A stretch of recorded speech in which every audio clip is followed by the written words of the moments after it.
Nous avons donc consacré 2 cours à une introduction générale qui visait à présenter la situation langagière du Japon au Moyen-Âge. Avec les textes de Jien que j'ai brièvement présentés, les textes plutôt qu'on pourrait appeler théoriques sur la langue de Jien que nous avons présentés, nous avons à présent une certaine vision de l'univers philologique des poètes japonais qui furent les grands noms de la fin de l'époque de Heian et du début de Kamakura, grosso modo autour de l'an 1200. Il aurait fallu aborder la question de la poésie japonaise comme pratique religieuse. J'ai fait rapidement allusion au cours du dernier séminaire en parlant de l'exégèse par la contemplation de la pensée, Kanjin Shaku. Il aurait fallu, dans ce même contexte, rappeler les passages de Jien qui décrivent en termes fort précis l'état d'esprit du poète lors de la composition de ses vers et qui nous invitent à soutenir que nous avons affaire à ce que nous appellerions en Europe des poèmes mystiques. J'y reviendrai tout à la fin de ce cours, de cette heure.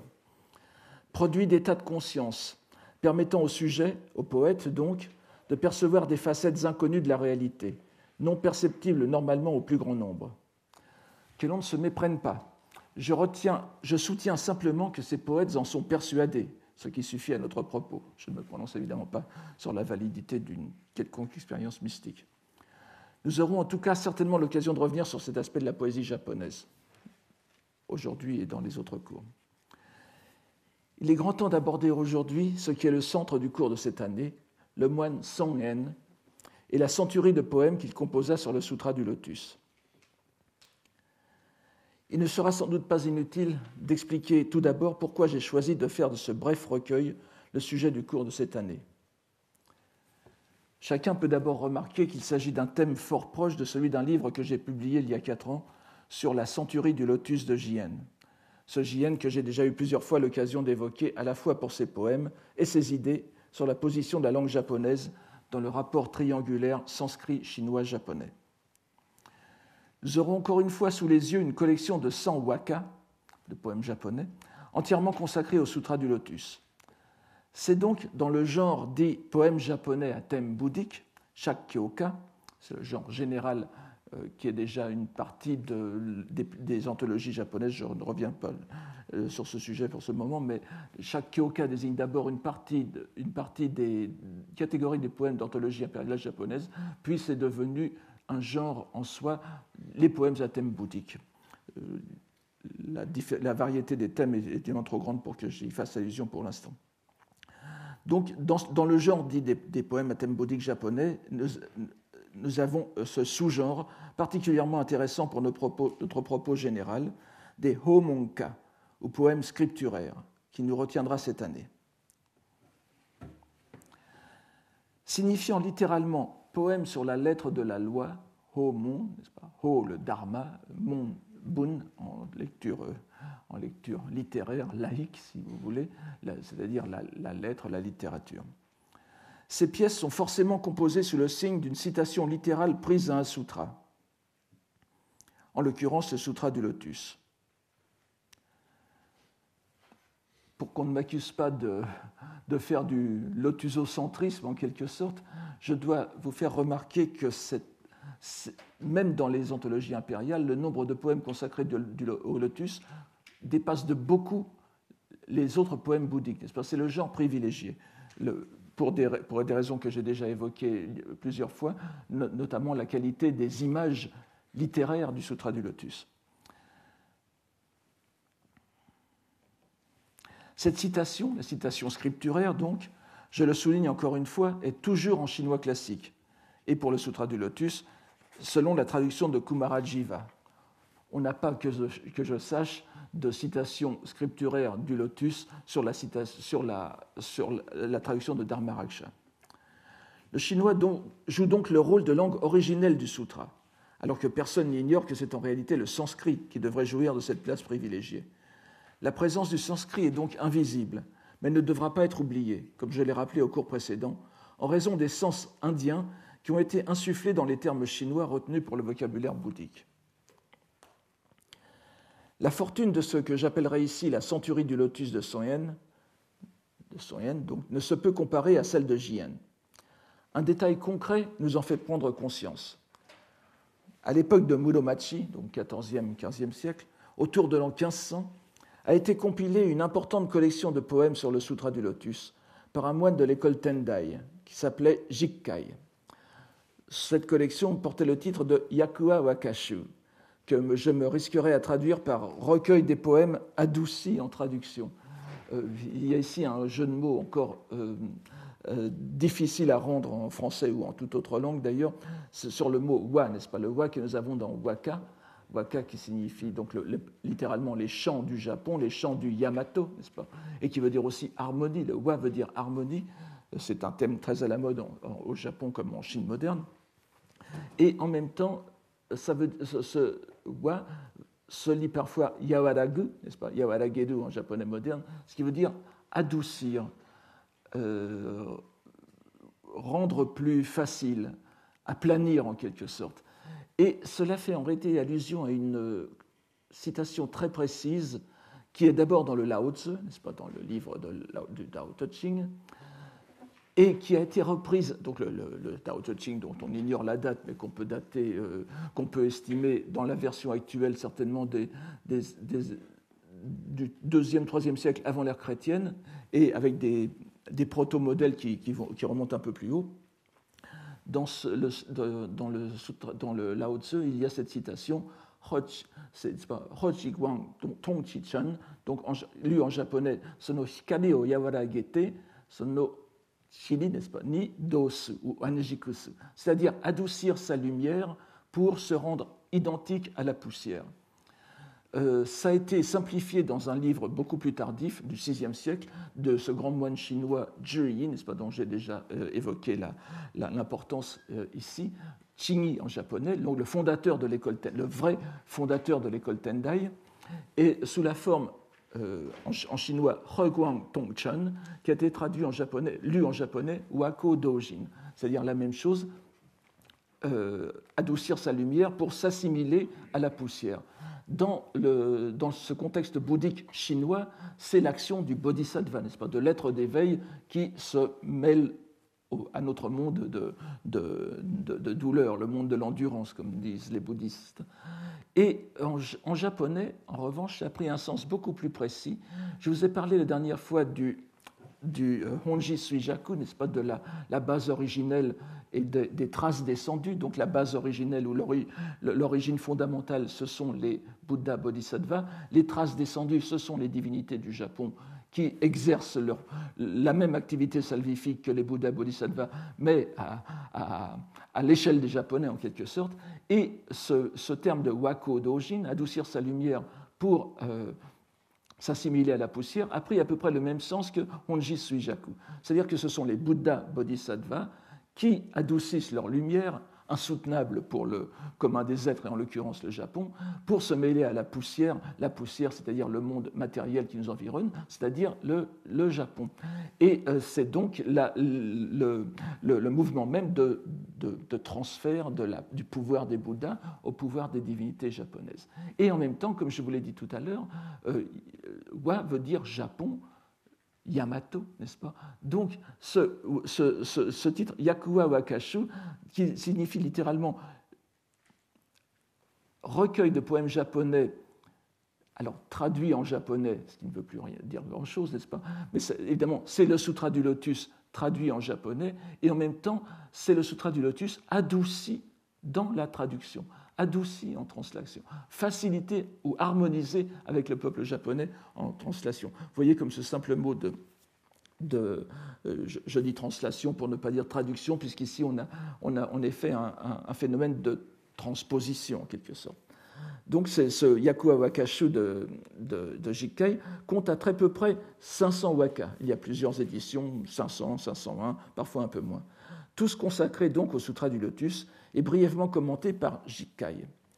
Or, s'il comprend pratiquement l'ensemble des poèmes qui constituent la centurie de Jien, ce Yakuwa Wakashu, on n'y trouve que 3 poèmes seulement signés de Son-en, de ce Son-en qui nous intéresse cette année. Il est vrai que Jien est de loin le poète le plus cité dans le recueil. Il représente même l'axe de cette compilation. Et il a déjà l'enviable privilège d'être, Jien, n'est-ce pas, d'être le second poète le plus représenté dans le Shinkokin Wakashu, donc cette grande anthologie poétique impériale du début du XIIIe siècle qui a révolutionné l'univers poétique japonais. C'est Jien, dans le Shinkokin Wakashu, est le second poète mentionné, après Saigyo, l'illustrissime Saigyo, n'est-ce pas. Toujours dans cette collection de Jikkai, le second poète est sans doute Shunzei, puis Teika, Saigyo et Yoshitsune, ce qui ne fait qu'accentuer la place centrale de Jien, puisque ces 4 poètes exercèrent sur lui leur influence. Ce sont en quelque sorte les précurseurs ou ceux qui ont influencé ces 4 poètes, Jien, qui ont une place privilégiée en dehors de Jien dans le Yakuwa Wakashu. Si, avec 3 poèmes, Soen ne fait pas partie des auteurs les moins bien lotis, puisque nombreux sont ceux qui n'ont droit qu'à un seul poème, on peut pourtant s'étonner qu'un scolastique comme Jikkai en fasse si peu de cas en proportion de la place prééminente qu'il accorde à Jien. En quoi est-ce étonnant, cette relative négligence ?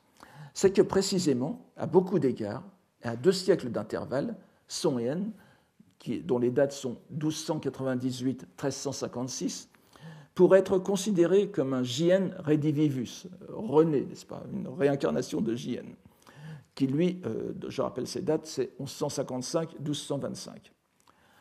On s'en convaincra en résumant très succinctement sa biographie. Né dans la pourpre, si l'on peut dire, la pourpre à la fois impériale et cardinalice, j'y reviendrai, Son-en était le 6e ou 5e selon les sources, le 6e fils donc de l'empereur Fushimi, 1265-1317, connu lui-même pour ses talents poétiques et calligraphiques, et moteur de la compilation de la 14e des 21 anthologies poétiques impériales, le Gyokuyoshu, ou recueil des feuilles précieuses. C'est le 1312, n'est-ce pas ? Qui est, soit dit en passant, la plus volumineuse des 21 anthologies impériales, avec 2800 poèmes. Cette haute naissance vaut à Son-en d'avoir jusqu'à nos jours son nom accompagné du titre de prince impérial, Son-en Shinno, ou Ho-Shinno. Jien était aussi de très haute famille, n'est-ce pas ? Il était de la famille des Fujiwara, ce qui le mettait dans le cercle le plus élevé de l'aristocratie après les familles impériales, celui des familles des régents et des chambellans, les Seisho, Kampaku. Vous trouverez ça dans toute présentation de la société japonaise médiévale. On ne connaît sa mère que par sa fonction de cour, Yofukumoin Harima no Naishi. C'est le nom qui se trouve dans le Tendai Zasuki. C'est les notes sur les patriarches de l'école Tendai. Bon, je ne reviendrai pas là-dessus, mais on trouve quelques précisions biographiques intéressantes sur Son-en, et notamment la précision sur son père, n'est-ce pas, Miyoshi Toshihira no Ason, précision qui rend malheureusement impossible l'identification avec une poétesse très connue. Donc, le Harima no Naishi, c'est-à-dire la dame de compagnie de Yofukumoin étant l'épouse de l'empereur Fushimi. On serait bien évidemment tenté d'identifier cette Yofukumoin Harima no Naishi à la plus célèbre Yofukumoin no Naishi, la dame de compagnie de Yofukumoin, mais elles n'ont apparemment rien à voir l'une avec l'autre, si ce n'est l'identité du milieu où elles vivaient. On sait en effet que cette dame de compagnie était une poétesse renommée. Je parle de Yofukumoin no Naishi, et pas Harima no Naishi. Était une poétesse renommée à son époque, dont près d'une trentaine de pièces sont conservées dans le Gyokuyoshu et dans le Fugashu, la 17e anthologie de 1349. Mais sa renommée était bien pâle en comparaison de celle de l'impératrice, dont elle emprunte le nom, Yofukumoin. On lisait d'habitude Eifukumoin jusqu'à quelques temps, mais elle a été victime aussi, cette impératrice, de la philologie renouvelée japonaise. Vous savez que depuis quelques années, on croit reconstituer des prononciations plus authentiques de l'époque. Donc on impose maintenant Yofukumoin. Attendez-vous aussi à trouver la lecture Eifukumoin. Donc, elle occupe une place distinguée dans les 2 anthologies que j'ai mentionnées et est toujours tenue pour l'un des plus grands poètes de son temps. L'empereur Fushimi lui-même, bien que la postérité s'accorde à le mettre bien en dessous de son épouse, a laissé des milliers de poèmes, dont beaucoup furent aussi retenus dans ces mêmes anthologies. Il n'est donc pas besoin d'avoir une imagination luxuriante pour supposer que Son-en baigna dès son enfance dans une atmosphère passionnée où la poésie était la grande affaire de chacun. Ce d'autant plus que l'empereur Fushimi, ayant renoncé au trône en 1298 pour mener la vie d'un souverain retiré, de toute façon privé, même actif de tout pouvoir politique, il ne restait plus guère que la liste de la littérature pour mener des combats qui ne devaient pas être moins acharnés que ceux pour le pouvoir réel. On le sait par beaucoup de témoignages.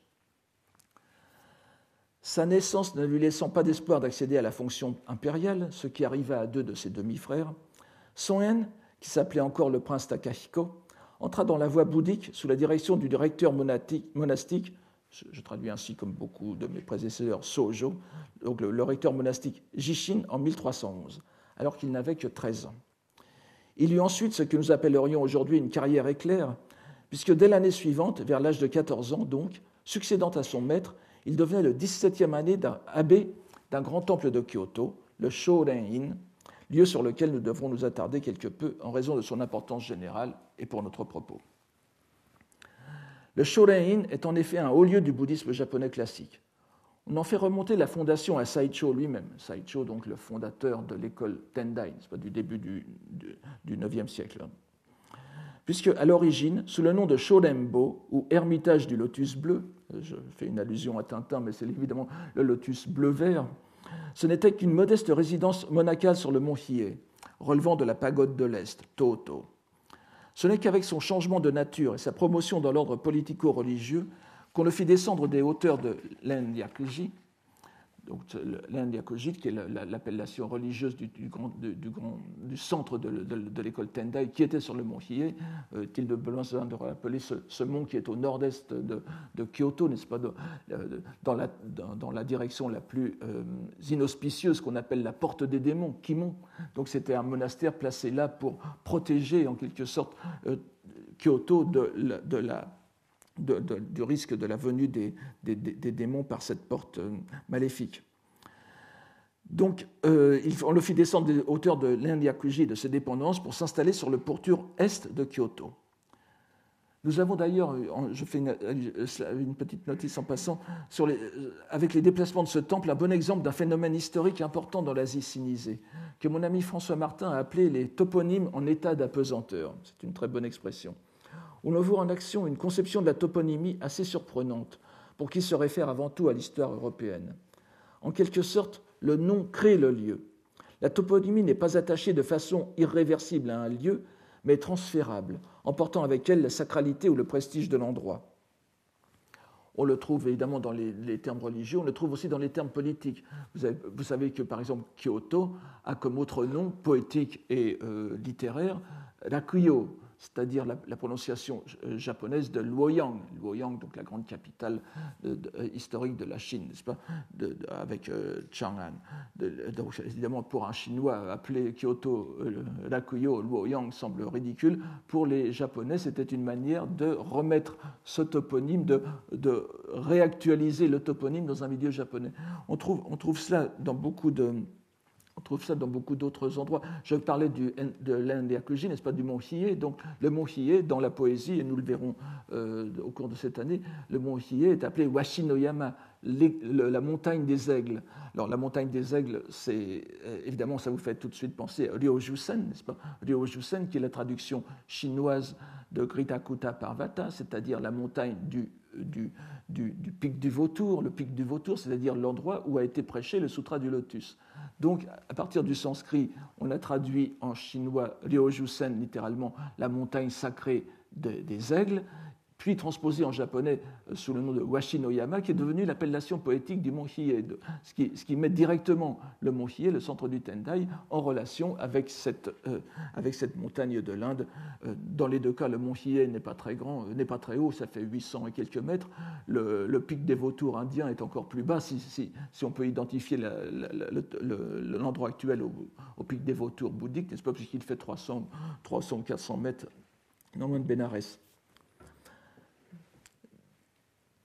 Donc, entre les pentes du mont Hiei et l'emplacement que nous lui connaissons encore aujourd'hui dans le quartier de Higashiyama, à l'est de Kyoto, à peu près dans le prolongement direct de la 3e avenue, Sanjo, n'est-ce pas, par-delà la Kamogawa, et un peu au-dessous du Chihon-in, n'est-ce pas, un autre temple illustre, centre de l'école de la Terre pure, qui n'était jadis qu'une dépendance du Shoren-in. L'événement qui fut à l'origine de sa promotion de ce temple donc, est lié à la maison impériale. Je passe sur plusieurs épisodes de transfert. Nous arrêtons simplement ici donc, de transfert du mont Hiei à Higashiyama. C'est en effet en 1152, lorsqu'un fils de l'empereur Toba, le prince Kakkai, est fait second abbé du Shorein, que ce temple se trouve promu à la catégorie prestigieuse des temples dits, alors je risque une traduction, trace palatine, ou trace de la porte impériale, n'est-ce pas, du Mikado en quelque sorte, Monzeki, c'est-à-dire les temples et monastères dont les supérieurs appartiennent à la famille impériale ou aux grandes familles des Seisho Kampaku, donc des grands régents et chambellans. Il y a là toute une catégorie de Monzeki sur laquelle nous ne pouvons pas nous étendre trop, mais c'est dans l'assimilation du bouddhisme à la famille impériale, c'est évidemment une catégorie qui a joué un très grand rôle dans l'histoire japonaise, dans l'histoire culturelle aussi. Le Tendai compte 3 de ces Monzeki à Kyoto, avec le Sanzen-in et le Myoho-in. Mais le rayonnement culturel du Shoden-in se fait intense dès la succession de Kakkai, puisque c'est Jien, donc nous retrouvons maintenant Jien, qui devient le 3e abbé, et avec la protection de l'empereur Go-Toba, porta son temple à une prospérité matérielle inouïe.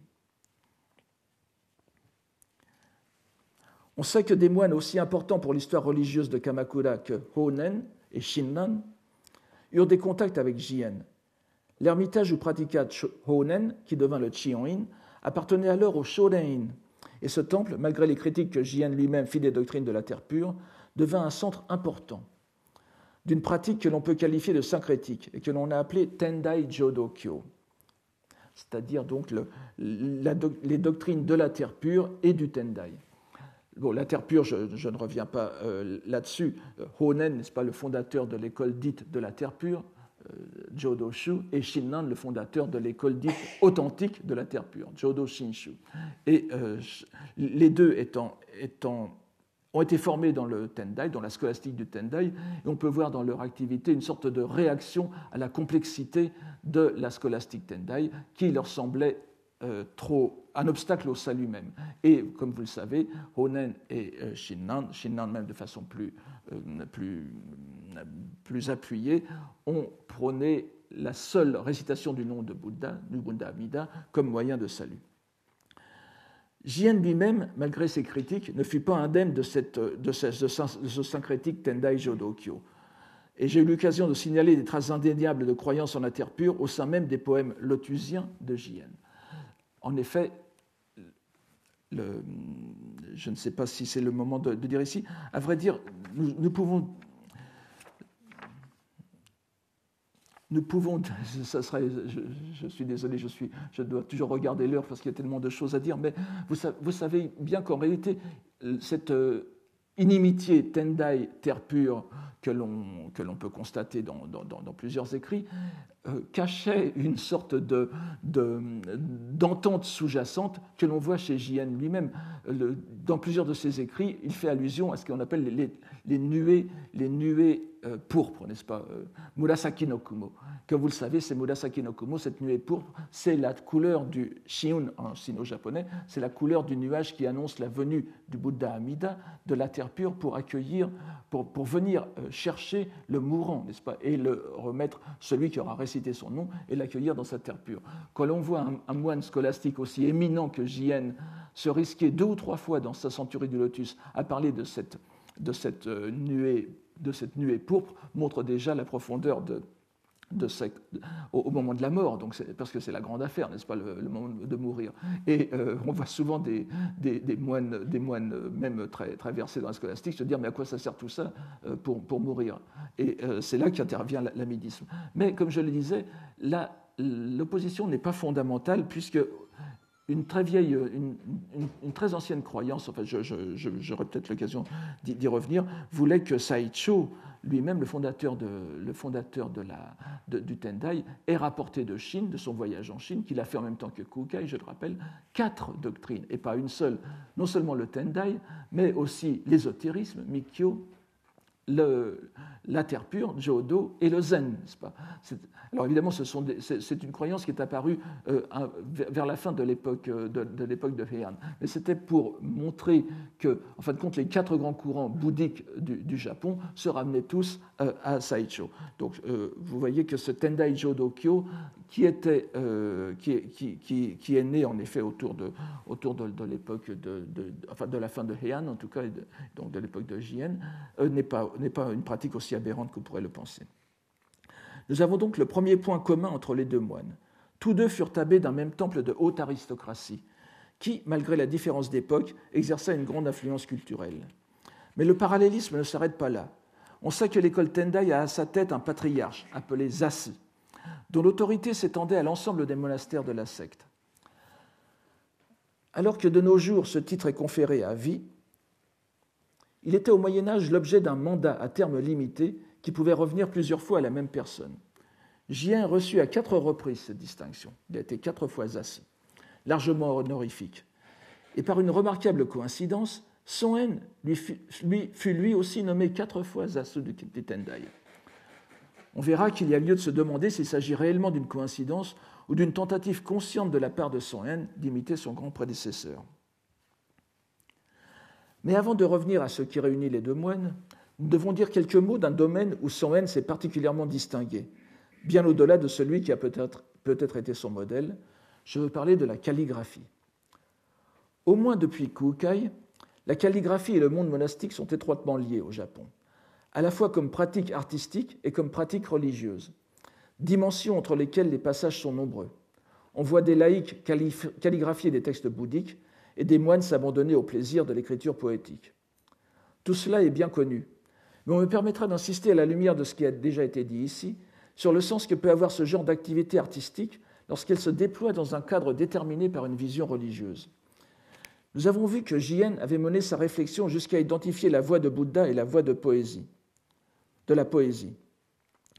D'ailleurs, pour appuyer cela, je peux citer Jikkai, n'est-ce pas, le compilateur du Yakuwa Wakashu, de ces poèmes japonais adoucis en traduction, qui nous donne 3 siècles après Jien la conclusion de sa pensée sur l'effet des poèmes. J'abrège un peu la citation pour vous dire simplement que Jien et Saigyo, alors que Shunzei et Teika, donc 2 grands poètes de la fin de Heian, s'adonnèrent à la poésie et lièrent des infinités avec la loi bouddhique, c'est-à-dire c'est une pratique, somme toute, enfin, qui est très honorable, mais de base, si j'ose dire, lier une affinité, contracter une affinité avec le Bouddha, n'est-ce pas? Et la loi bouddhique, c'est faire une activité de propagation de la loi. Jien et Saigyo, eux, donc les 2 autres moines, firent sien leurs préceptes de ces poètes et sauvèrent les êtres. Jien et Saigyo, par leur activité poétique, sauvent les êtres.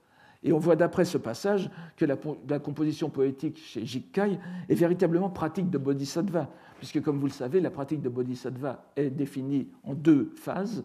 C'est Jigyo Keta en japonais, n'est-ce pas? C'est-à-dire pratiquer pour soi-même, continuer d'accumuler les mérites qui vont mener à l'état final de Bouddha, et Keta, sauver les êtres. Donc, en sauvant les êtres par sa poésie, par leur poésie, Jien et Saigyo sont des bodhisattvas. Alors, non seulement Soen, lui, va exceller dans l'art de la calligraphie, mais il va retrouver le mouvement de Jien en assimilant son art à la voie bouddhique. Donc, Shodo, la voie de la calligraphie, et Butsudo, la voie du Bouddha. Exactement comme Kado, la voie de la poésie, était voie de Bouddha aussi. Il faut dire que ce genre d'identification de toute activité culturelle et artistique avec la voie bouddhique deviendra endémique dans la pensée japonaise. Cela va de l'art du thé jusqu'au go, n'est-ce pas? Donc, si vous trouvez des manuels de thé très bouddhisés, où l'on vous dit que la voie du thé est la voie de Bouddha, la voie du no est la voie de Bouddha, etc. Mais là, nous avons, disons, le début de cette identification, de cette pansacralisation de toute activité qui nécessite une transmission, en réalité.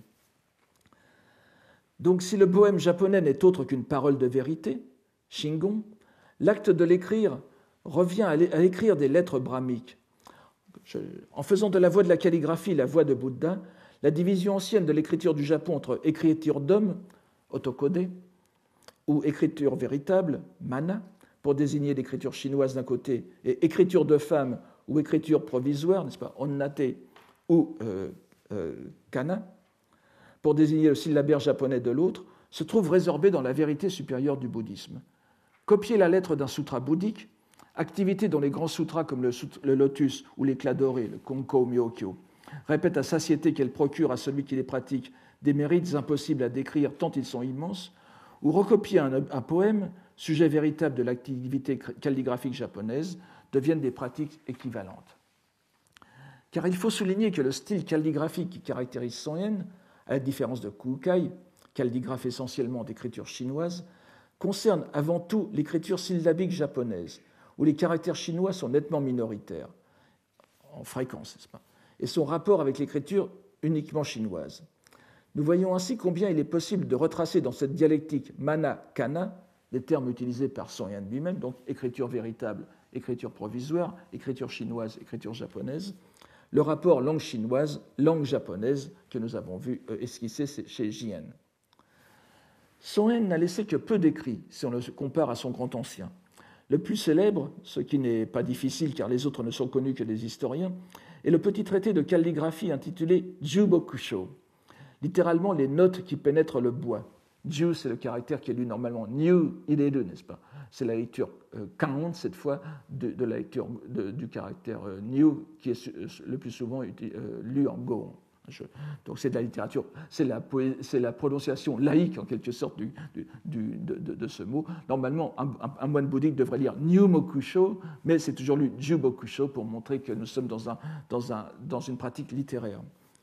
Donc ces notes qui pénètrent le bois qu'il rédigea en 1352, 4 ans avant sa mort, à l'intention de l'empereur Go-Kōgon, son petit-neveu et l'arrière-petit-fils de Fushimi, qui ordonna à cet empereur la compilation de la 18e anthologie, le Shinzen-Sensai-shu, en 1359. Oui, pourquoi l'écriture, les notes qui pénètrent le bois, vous savez peut-être, bon, je suis désolé de revenir sur ces choses-là, mais Juboku, donc l'art de pénétrer le bois, est une façon littéraire d'appeler la calligraphie, parce que ça fait allusion bien sûr au grand calligraphe chinois Wang Xizhi, qui est du IVe siècle, et dont on disait que sa puissance d'écriture était si forte que lorsqu'il écrivait sur du bois, que ce soit sur un papier, sur une planche de bois, ou lorsqu'il devait remplir une inscription, l'encre pénétrait alors ça varie selon les textes, c'est pas de sambun, c'est pas donc d'environ 1 centimètre jusqu'à 1 pied, quand c'est là je ne pourrais pas sous le bois, n'est-ce pas? Ça veut donc dire la puissance mentale du calligraphe qui se joue de la matière en quelque sorte. Alors ce petit traité a été assez connu au Japon, et il bénéficie même d'une traduction anglaise de Gary de Cocker, que vous trouverez dans Monumenta Nipponica, le numéro 43. Bon, je peux le redire plus tard pour ceux que ça intéresse. N'oublions pas de mentionner aussi une importante compilation de documents d'administration monacale du Shorein, appelé le Monyoki, littéralement les notes sur les archives, les feuilles de la porte, c'est-à-dire du temple de ce monastère Monzeki, en 130 livres, dont sont conservées des parties écrites de la main même de Son Yen, et qui sont à présent classées comme biens culturels importants. Juyo Bunkazai. Ce texte ne nous concernera pas ici, mais il témoigne d'un certain goût de notre moine pour la compilation soigneuse. Pour en finir avec la partie calligraphique de l'activité artistique de Son Yen, il suffira de rappeler que sa notoriété donna une impulsion nouvelle à la calligraphie de son temps, au point que sa gloire, rejaillissant sur le temple dont il était prieur, son style et celui de ses successeurs fut appelé style du Shorein Ryu, n'est-ce pas, ou courant du Shorein, voire style de Son Yen Ryu. Il connut une fortune démesurée grâce à son souci d'unir les styles chinois et japonais. Grandement apprécié des familles guerrières, ce style devint peu à peu le style le plus répandu dans les correspondances officielles. Il devint en quelque sorte un style de chancellerie, un style calligraphie de chancellerie. Et à l'époque d'Edo, alors que l'instruction se généralisait grâce aux écoles de temple, les fameuses Terakoya, il représentait une sorte de modèle standard, qui ne fut aboli qu'avec l'instauration d'un enseignement de style occidental à l'époque Meiji. On peut mesurer à ces effets l'importance de Son Yen et de son courant dans la culture japonaise médiévale tardive jusqu'au temps moderne. Mais il est temps de revenir à notre parallèle avec Jien, dont nous nous sommes écartés pour présenter très rapidement ce que l'on appellerait à présent le domaine d'excellence de notre prince en religion. Nous avons vu que Son Yen ne dédaignait pas de s'atteler à d'ingrats travaux de compilation d'archives monacales. Mais son travail de bénédictin, si l'on ose dire, ne s'arrêta pas là. Et en réalité, Son Yen est indirectement, je dirais même anonymement connu ou méconnu, pour une contribution de première importance à l'histoire de la littérature japonaise. C'est en effet à lui que l'on doit l'élaboration du Shugyokushu, ou recueil des joyaux ramassés, qui n'est autre que l'œuvre poétique complète de Jien, son prédécesseur. Travail achevé en 1346 et qui compte parmi les 6 grands recueils personnels, les Rokkashu, n'est-ce pas, de la fin de Heian et du début de Kamakura. Je ne reviendrai pas sur les autres. C'est une imposante compilation de 5800 poèmes. Oui, 5800 poèmes. Nous avons la chance de posséder le second et dernier volume vient de paraître en 2011. Enfin, l'édition critique philologiquement saine, si vous voulez, des œuvres de ce Shugyokushu, faites par les professeurs Ishikawa Hajime et Yamamoto Hajime, donc le professeur Ishikawa Hajime qui est vraiment un collègue et ami, et qui ont choisi d'ailleurs d'imposer maintenant pour très longtemps la version en 5 livres de cette anthologie et pas en 8 livres. Ce n'est qu'une question de division. En tout cas, nous pouvons maintenant nous fonder sur un travail. Jusqu'à maintenant, on était obligé de travailler un peu de briques et de broc, n'est-ce pas, sur des compilations plus ou moins. Il y en avait une qui était importante, mais elle était très, très critiquée. Donc, nous avons maintenant cette édition définitive pour les décennies à venir. Alors, si l'on se fonde sur la postface très brève que Son Yen y a ajoutée, cette compilation se fonde sur un grand nombre de documents personnels de Jien, notamment les originaux de certaines collections et les kaishi, n'est-ce pas, littéralement les papiers de poitrine, les papiers que l'on avait dans sa poche lors des joutes poétiques, lors des improvisations poétiques. Chacun avait son papier sur lequel il notait le poème et le remettait à l'organisateur du tournoi de la Réunion. Donc Jien avait sous la main les originaux Son Yen avait sous la main les originaux de Son Yen. Un poème qu'il joint à la postface, que Son Yen joint à cette postface, explique le sens du titre de ce poème, Shugyokushu, n'est-ce pas, recueil des joyaux ramassés. Ce poème est en japonais Moshi Ogusa, Naokaki soete, Waka no ura ni nokoreru tamamo, Hiroi tsukushitsu. Alors, comme toujours, c'est impossible à traduire, je m'y risque. En ratissant les algues, j'ai encore ajouté tous les joyaux abandonnés sur la plage de Waka et que j'ai ramassés.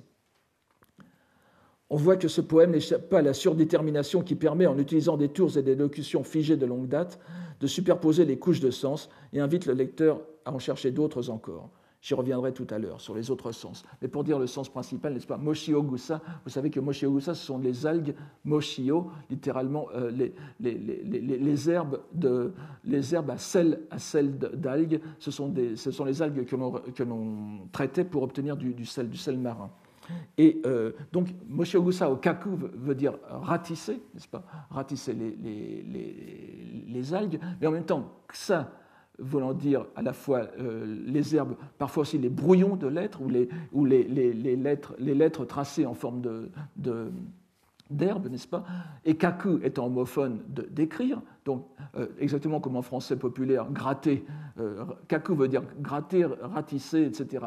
Kaku veut dire aussi écrire, n'est-ce pas? Dans énormément de langues, nous avons peut-être l'arménien seul n'a pas cette formation, et peut-être aussi le chinois, où gratter et écrire sont exprimés par le même mot. En tout cas, donc, Moshi Ogusa au kaku veut dire aussi, à la fois ratisser les algues et écrire, tout simplement, et souvent écrire des poèmes. Il y a peut-être aussi la possibilité que Moshio peut se lire aussi Moji, n'est-ce pas, le premier, donc les lettres aussi. Et Donc, en ratissant ces algues, il y a trouvé des joyaux abandonnés. Wakanoura, évidemment un toponyme, un toponyme bien connu, mais qui signifie aussi Waka, le poème. Le poème. Donc, la plage de Waka, c'est aussi la plage des poèmes. Il y a aussi un autre sens sur lequel je reviendrai tout à l'heure, qu'il est possible d'y trouver. Toujours est-il qu'en se livrant à ce travail de piété monastique et littéraire à l'égard de son illustre prédécesseur, Soen contribuait au faste du Shōrein et se fixait sans doute un modèle pour le texte qui nous occupera bientôt. Il signale en effet, dès le début de sa postface, un trait caractéristique de l'œuvre de Jien, l'abondance des centuries, ou recueils de 100 poèmes. Il a certainement joué un grand rôle dans l'essor de ce genre, Jien, n'est-ce pas ? Mais surtout, il semble qu'il ait été le premier à composer une centurie consacré entièrement au Sutra du Lotus. Si la coutume de consacrer une série de poèmes à ce sutra n'était pas récente, la forme de centurie, en est nouvelle. On attribue d'ordinaire, et il n'y a nulle raison d'en douter, bien au contraire en raison de sa grande originalité, la création de la première collection de poèmes japonais sur le Sutra du Lotus à la grande poétesse des environs de l'an 1000, la princesse impériale, une autre princesse impériale cette fois, n'est-ce pas, et la grande vestale Daisain du sanctuaire de Kamo, Senshi Naishin no, qui est morte en 1035 à 72 ans. Cette série est incluse dans son célèbre recueil, le Hoshin Wakashu, daté de 1212, et qui est en quelque sorte la relation poétique de son itinéraire vers la foi bouddhique. Hoshin Wakashu, qu'on traduit parfois par les recueils des poèmes sur l'éveil. Mais Hoshin, je le rappelle pour ceux qui s'intéressent au bouddhisme et à la littérature japonaise, il faut faire très attention. Même de grands traducteurs anglo-saxons se trompent sur ce sens. Ça ne veut pas dire réaliser la pensée d'éveil, bien sûr. Ça veut dire simplement Hotsu Bodaishin, c'est-à-dire produire la pensée d'éveil, ce qui n'est pas du tout la même chose. C'est la pensée d'orientation vers l'éveil. C'est le premier pas de la carrière de Bodhisattva, le tout premier pas lorsque une personne encore dans le monde, n'est-ce pas, décide de se tourner vers la loi. Donc c'est presque le contraire de la pensée d'éveil, c'est l'instant où l'on commence à penser à l'éveil. C'est tout à fait différent. Et ce Hoshin Wakashu, donc, c'est le recueil des poèmes sur le déploiement de l'aspiration à l'éveil. On peut peut-être traduire Hoshin par aspiration à l'éveil, ça provoquerait moins d'ambiguïté. Ce recueil ne comporte le recueil de Senshi, donc de la princesse de la Vestale Senshi, ne comporte que 55 poèmes japonais, mince opuscule. Et pourtant, dans ces 55 poèmes, plus de la moitié sont consacrés au Sutra du Lotus, 28 en tout. C'est-à-dire, on l'aura compris, un poème par chapitre du sutra. Ces poèmes peuvent soit résumer le sens général du chapitre, taï, soit reprendre un passage ou une image centrale. S'il ne s'agit que de la transposition en japonais d'un rituel poétique que les moines pratiquaient déjà en langue chinoise, il connut, grâce à la grande Vestale, à Senshi, un extraordinaire succès dans le Japon médiéval. Et, comme d'habitude, va-t-on me dire, bien au-delà, jusqu'à Edo au moins. Et moines et nonnes, clergés et laïcs s'y adonneront avec passion, soit en gardant le nombre de 28, soit en arrondissant la série à 30, en ajoutant le sutra du prologue et le sutra de conclusion. Rappelons, avant de quitter Senshi, et puisque nous avons déjà fait allusion aux croyances en la terre pure qui se sont immiscées dans le Tendai, que la place éminente que la Vestale accorde au lotus dans son recueil n'empêche en rien sa dévotion au Bouddha Amida, bien que le sutra d'Amida soit moins bien représenté dans son recueil. En réalité, dès avant la constitution d'un mouvement défini comme le Tendai Jōdōkyō que nous avons vu tout à l'heure, les liens non conflictuels entre les deux courants étaient fréquents. Nous pourrions bien sûr remonter à Saichō, comme je viens de le faire, mais remarquons simplement que Senshi était contemporaine de Genshin. Genshin, mort en 1017. Le grand moine Tendai, l'un des plus grands moines Tendai, et extraordinaire scoliaste, et aussi l'un des grands spécialistes de la logique bouddhique, n'est-ce pas ? Il y en a eu très peu au Japon, il y en a eu très peu en Chine, il y en a eu encore moins au Japon. C'est une discipline scolastique indienne qui s'est très bien transmise au Tibet, mais pratiquement pas en Chine. Et Genshin et encore moins au Japon. Donc, et Genshin est l'un des très rares spécialistes de cela au Japon.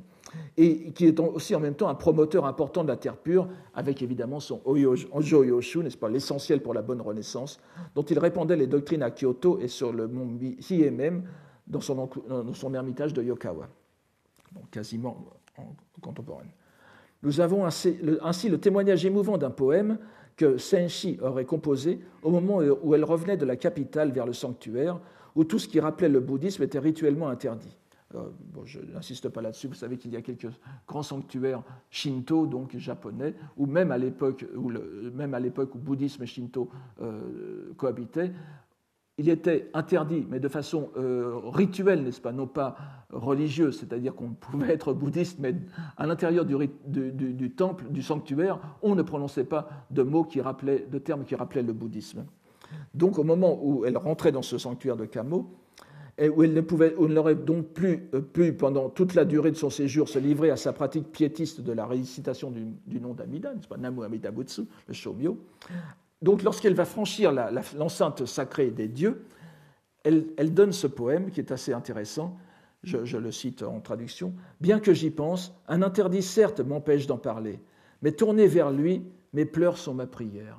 Tourner vers lui, mes pleurs sont ma prière. » Ce poème est assez connu, mais les commentateurs qui se sont penchés sur ce texte ne semblent pas avoir vu toute l'importance symbolique du dernier vers. La poétesse, en effet, ainsi qu'elle l'indique dans la notice qui accompagne le poème, s'est tournée vers l'ouest, direction de la terre pure du Bouddha Amida, qui accueille en son sein les fidèles qui auront imploré son nom. Mais elle blasphémerait bien sûr en formant les syllabes du nom d'Amida dans le sanctuaire shinto de Kamo. Elle ne peut donc que pleurer à haute voix tournée vers l'ouest. Et ces gémissements sont ce qu'elle peut faire de plus proche de la récitation du nom de Bouddha, qui doit lui assurer le salut. Donc en réalité, quand elle pleure, elle récite le nom de Bouddha, c'est ce qu'on n'a pas vu la plupart des commentateurs. Cet épisode nous montre que bien avant Shinyen coexistaient donc les deux modes de piété, scripturaire à l'égard du lotus et dévotionnel à l'égard du Bouddha.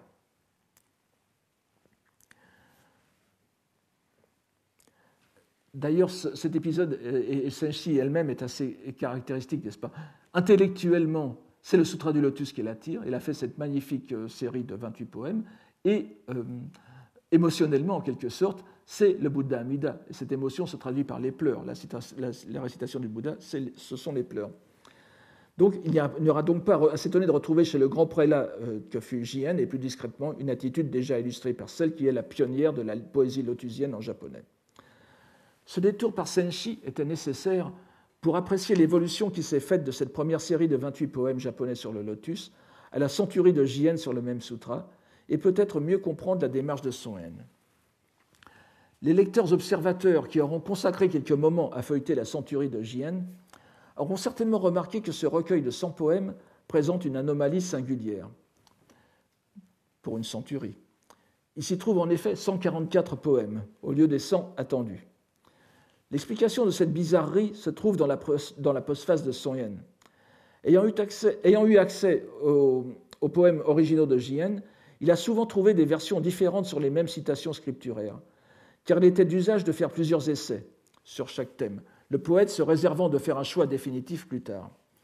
Les 44 poèmes en trop sont ceux que Jien n'a certainement pas retenus au moment d'établir sa centurie, mais que la trop complète documentation qui s'est transmise jusqu'à Soen aura conservé, rendant sa centurie quelque peu surabondante.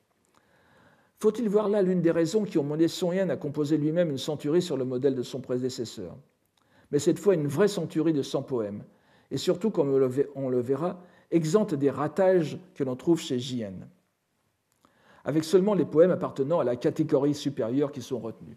Vous savez que les poètes eux-mêmes classaient souvent leurs poèmes sur le même thème en 3 catégories. Il y avait les moins bons, les moyens et les bons. Et évidemment, lors du tri définitif, c'était ceux qui étaient considérés les bons qui étaient retenus. On peut remarquer, on aurait une assez bonne idée de ce que Jien avait pour sa centurie en regardant justement la compilation de Jikkai de l'an 1500 dont je vous ai parlé tout à l'heure, puisque justement Jikkai, comme je vous l'ai dit, a donné une place privilégiée à Jien, et il y a 100 poèmes de Jien qui sont consignés par Jikkai. C'est la vraie centurie en quelque sorte. Faut-il voir l'annonce de cette centurie dans les vers de la postface que j'ai cités tout à l'heure? En effet, comme vous avez vu en japonais, Moshio Gusa wo Kakisoete. Donc, kaku, normalement on dit kakitsumu, n'est-ce pas? Kakitsumete, donc, ou kakitsunde, kakitsumi, c'est-à-dire ratisser et mettre en tas les algues. Or, ici, il dit kakisoete, c'est-à-dire ratisser et ajouter.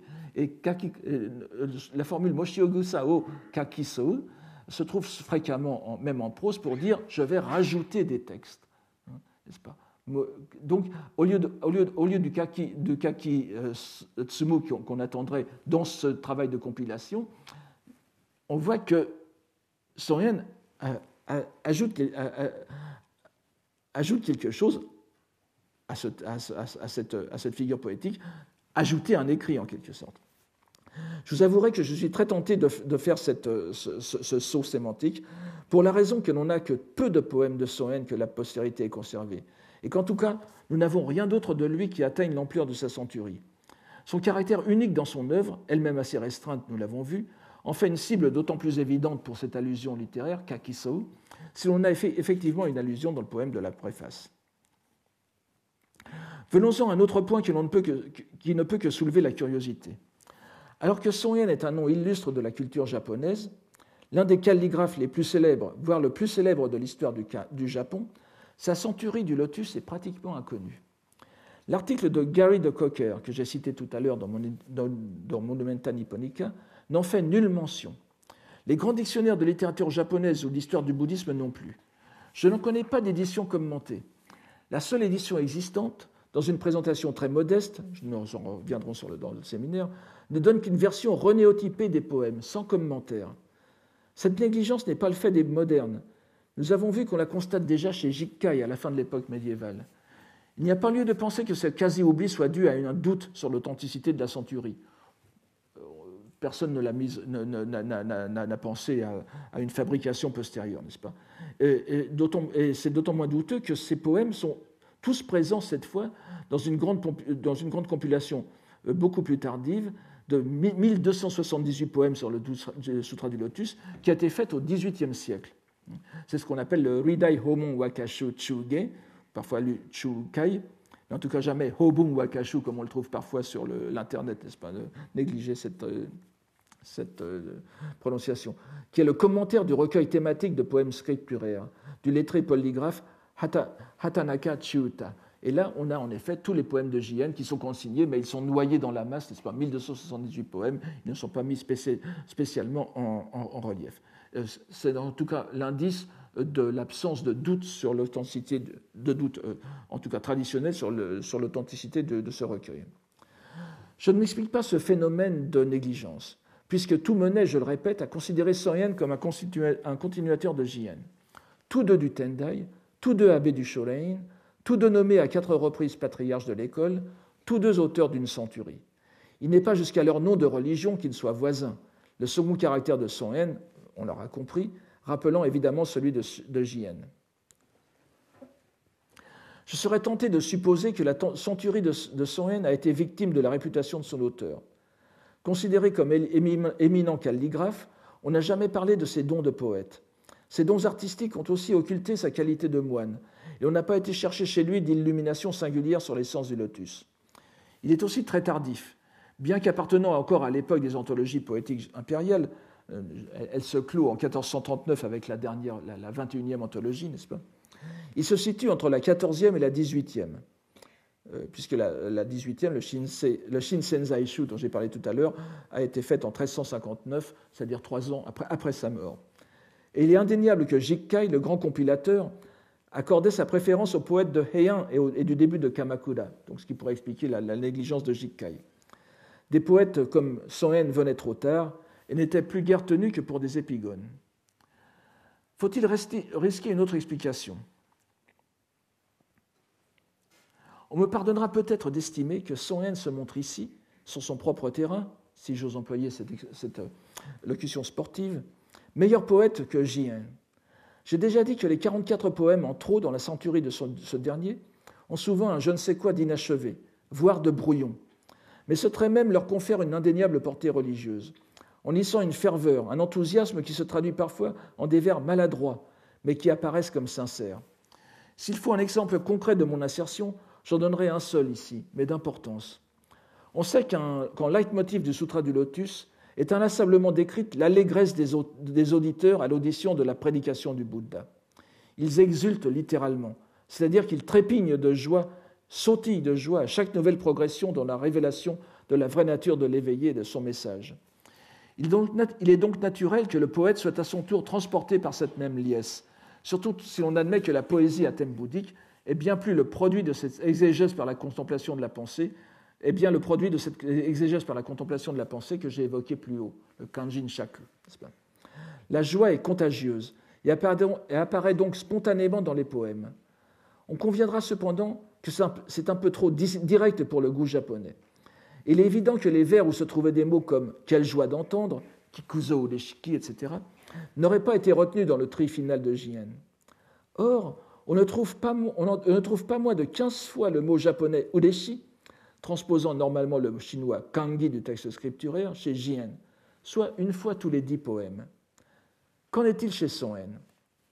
Ce mot décrivant de façon trop évidente et peu poétique l'atmosphère religieuse du lotus ne se trouve dans sa centurie qu'une seule fois. C'est dire qu'il l'a soigneusement évité. C'est dire aussi que l'intention poétique est bien plus manifeste chez Soen que chez son prédécesseur, le raffinement bien plus grand. Mieux, plus encore que chez Jien, le message religieux, à de très rares exceptions près, est plus profondément enfoui, encodé ou encrypté au cœur de l'expression poétique. Bien plus que chez Jien, il serait possible de lire les pièces de Soen d'un œil parfaitement littéraire, sans nul égard pour le contenu religieux, si ce n'était que les citations scripturaires chinoises placées avant chaque poème ne venaient en rappeler la source. Une illustration évidente du polissage poétique de Jien est la structure même du recueil, qui suit la disposition générale des centuries qui apparaissent à la fin de Heian. 100 poèmes, cela fait déjà un petit recueil poétique, un petit recueil indépendant, qu'il importe de classer selon les catégories traditionnelles, lesquelles s'imposent dès la première grande anthologie impériale, le Kokinshu, des environs de 920, les poèmes de jadis et de naguère. Contrairement à la centurie de Jien, qui n'est pas classée selon ses parties obligées, lesquelles parties vont de 10 à 20, je n'entre pas dans les détails ici, celle de Jien les suit scrupuleusement. Et nous avons donc des poèmes suivant d'abord l'ordre des saisons, n'est-ce pas, donc les 4 saisons, printemps, été, automne, hiver, puis les poèmes amoureux, koi no uta, puis la catégorie des divers, zakka, zatsu, et enfin les poèmes consacrés au dieu japonais, Jingi. Quoique légèrement écourtée, puisqu'elle ne comporte que 7 classes, la répartition de Jien est donc conforme à la norme poétique, et répare la répartition de Soen est donc conforme à la norme poétique, et répare ce que Soen avait d'inachevé. C'est peut-être d'ailleurs là que réside la véritable intention de Soen, dans le désir de faire des poèmes relevant si parfaitement en surface du phénoménal, de la vérité vulgaire, que seule la lumière du texte lotusien vient montrer leur vraie nature, laquelle est le déploiement dans le mondain de la vérité supramondaine du message bouddhique. Ou plutôt l'inverse. La beauté du paysage littéraire traditionnel doit se subsumer dans la lettre du sutra pour retrouver son vrai sens. Tout dépend du mouvement de la pensée du lecteur.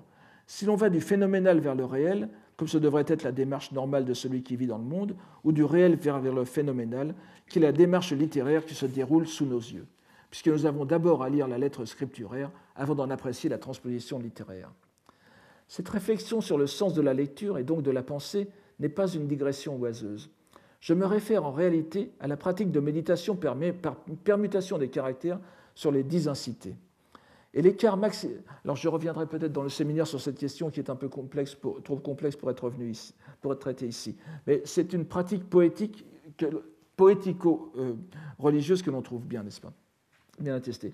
Et l'écart maximal que Soen entend instaurer entre le chinois comme vecteur de l'absolu et le japonais comme vecteur du relatif s'explique au mieux par cet exercice poético-contemplatif que l'on trouve appliqué déjà chez Jien. Je pourrais y revenir peut-être aussi. Rien ne saurait mieux illustrer ce propos que Jien livrait dans sa postface de sa centurie pour expliquer son œuvre. J'étais entré dans la contemplation de l'essence unique des deux vérités, Nitai Ichinyo. C'est en effet la contemplation qui permet d'unir les deux dimensions. Et je voudrais voir dans ce recueil de Son Yen une exceptionnelle illustration de cette pratique, si subtile qu'elle a peut-être échappé à ses lecteurs, lesquels n'ont jamais, semble-t-il, été trop nombreux. Il est grand temps de réparer cette injustice. Je vous remercie de votre attention.